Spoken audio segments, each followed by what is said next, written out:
A rishi had two students. One was an atheist who didn't believe in God, whereas the another one was a theist who fervently believed in God. And they always had disagreements about whether there is God or no God. So eventually they decided to go to this rishi and sort this question once and for all.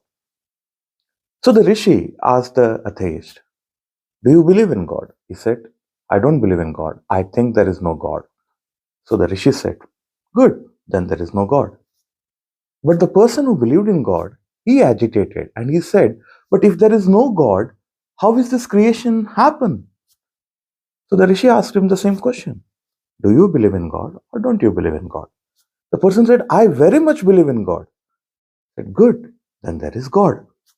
"What do you mean by that?" They both said. "You see, whether there is something in the world or not, you are not sure about it until and unless your mind has come to realize it. It should be touched, felt, or realized. Each one of you has a distinct opinion about the subject of God. One who thinks there is no God, his idea that there is no God is right. You thinking that there is God is also right. But isn't not believing God a problem?" The theist said. And the atheist said, "Isn't the God the reason for all the misery in this world today?" For this, the rishi said, "You see, if you believe in something and it gives you a peace of mind, whether that is there is no God or there is God, that is not a problem. If it can calm your mind, make you a better person, then believe in it. The problem comes when you try to impose your thoughts on other people that there is no God or that there is God. That there is no God, therefore you should not believe in God, or that there is only my God, not your God. My God is true God, your God is false God." This is the basis of the problem. So the problem stems from the mind. The ego of the mind that only I can know the truth and others don't know the truth is the problem. The problem is not about atheism or theism. It is not even a subject of religion or a matter of non religion. It is what people believe and then their idea of ego self, which leads to us this problem.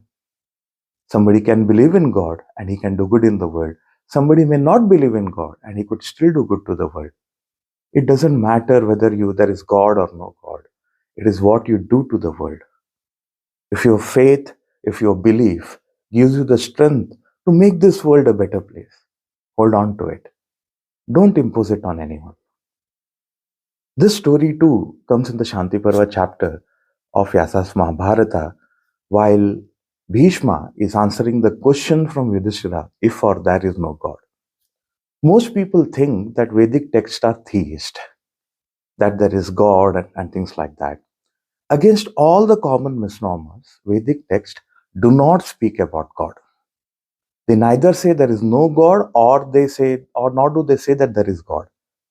What they essentially say is that know who you are, know your mind, know your consciousness, and through that answer that question for yourself.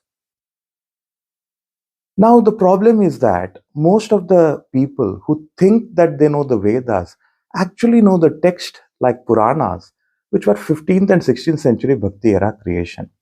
And this was a time when the Indian subcontinent was subjugated by the Mughals and the Portuguese.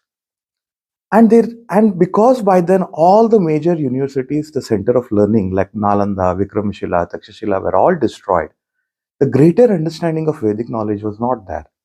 So they decided to create the God on the lines which were akin to the Semitic faith, that is Judaism, Islam, and Christianity. So do not judge the Vedic text based on the 15th century creation. The Vedic text have a very simple approach. They seek to find peace within oneself, because if there is no peace within, you can't bring the peace outside.